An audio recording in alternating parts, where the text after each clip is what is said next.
It's a nasty stage tomorrow, Phil. Today, an opening stage which I think was pretty much designed for the sprinters to have a chance. Tomorrow, we could see a big change, and especially if one of the leaders in the competition to win this race overall gets caught out, we could see some big time gaps on tomorrow's stage, because we make a slight incursion into Derbyshire. Most of the riders who came over, they felt that stage 2 was a very, very difficult stage, and a lot of the big contenders, they came specifically to look at the second stage of the Tour de France this year, including Chris Froome. Wise men, believe me, wise men. It's a good stage tomorrow, but it's a good stage this day too. We've seen a marvellous crowd, but there are 3 small hills which aren't really logged on the profiles of the race route, just as the riders run down to the finish, and they are steep enough to possibly unseat the sprinters and their teams. So it could be a most interesting final few kilometres into the finish. Well, here we are in the centre of Hawes now, and just look at the crowd here as Voigt turns to the right, changes direction, away from the famous moorland climb here of Fleet Moss and going inland again, slowly but surely swinging his way round, direction Harrogate.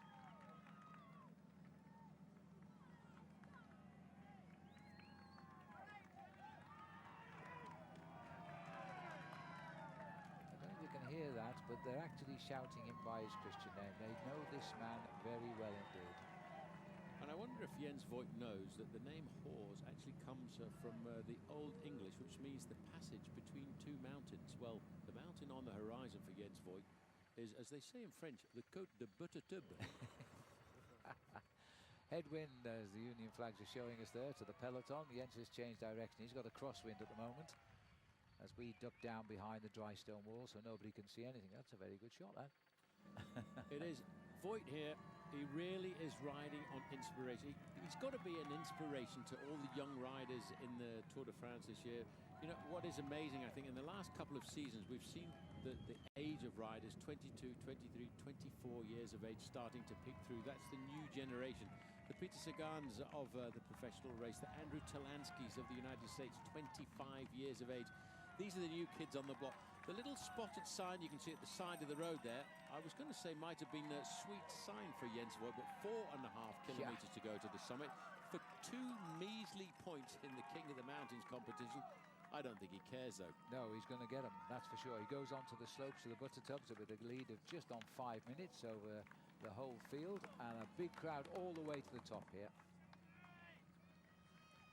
Yep, Tour de France parking, well organised. The Tour de France in Le Yorkshire, as they say in French. The farmers have participated. They realised this was going to be a great showcase. 4 and a bit kilometres to the top of Buttertubs, the 3rd category climb, 2 points over the top of the climb. The oldest man in the race, 42 years of age. Let's not forget that if you cast your mind back, this gentleman won one of the toughest amateur races in the world at the time when he was racing for Germany, and that, of course, was the Peace Race, and that was a tough race. It was originally known as Warsaw, Berlin, Prague. It was the high spot when the Soviet bloc, the Iron Curtain, was down, and Jens Voigt was a dominant character in that. And he was also, at the same time, the best amateur in the world. It was a points competition, very much like the World Pro Tour rankings nowadays, and Jens Voigt, the amateur, was the winner of that. Ede will try to take second place, of course. 1 point will keep him in the lead over Voigt, and Voigt will need points on the last climb to take the lead. 4:56 the gap.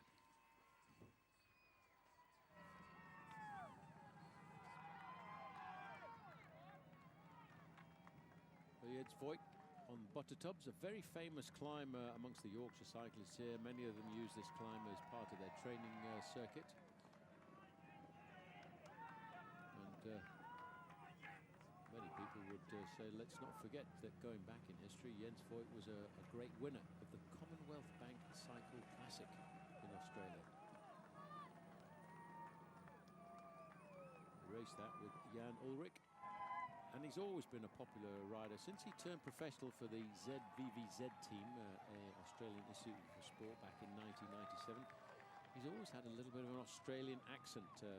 He's popular around the world, whether it's racing in Australia or whether it's racing in California or Colorado. And obviously everybody's getting into the Tour spirit, and on the slopes of the climb, There's a white house with red spots, and that's what Jens Voigt is dreaming about. It was Jarrier who got the first point. Now, Jarrier needs to go across the line in second position if he wants to keep his lead in that competition, but it could all go down to the final climb. There have been people at every strategic point of this opening stage of the race so far today. As we look back at Voigt, he will turn 43 years of age on the 17th of September, and he's had his ups and downs in the sport, but what a way to retire from the sport if he could get himself a King of the Mountains jersey on the first day. King of the Mountains jersey, as he did back in 1998. And what about if he was to get the stage victory? He's won 2 stages in the Tour de France, a stage in the Giro d'Italia. Beautiful little bridge there as we continue to charge through Wensleydale. That's the River Ur. Many of these bridges going back 200 years. 89 kilometers to go, 4 minutes and 40 seconds. Slovakian flag over on the right-hand side, Peter Sagan.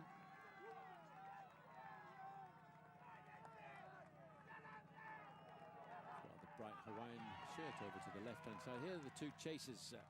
3.5 minutes behind Jens Voigt. He hit them hard. They actually, I think, were caught out. Again, the cleverness of Jens Voigt. He appeared to be going for the intermediate sprint points at New Biggin, and he just went on and continued over the top. And all of a sudden, he had 30 seconds. Now it's 3.5 minutes. And if you don't think Yorkshire likes cycling, take a look at that.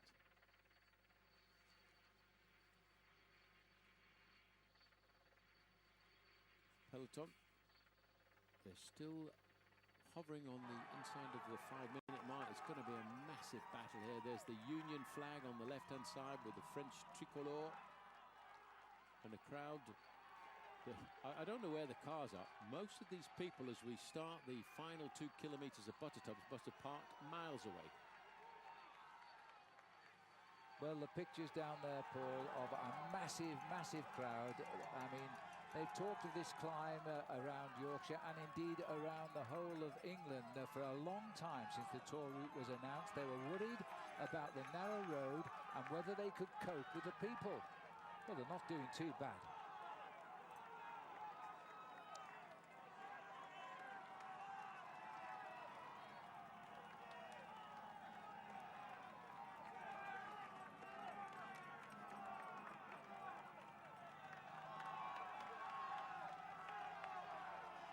Just looking at the crowd line there, they're actually following the contour of the dry stone wall, I think. As, yeah, they don't get quite that high. Jens will top out very shortly. And the Basque flag of Spain there. Oh no, it's not Spanish, but it's the Basque flag on the right.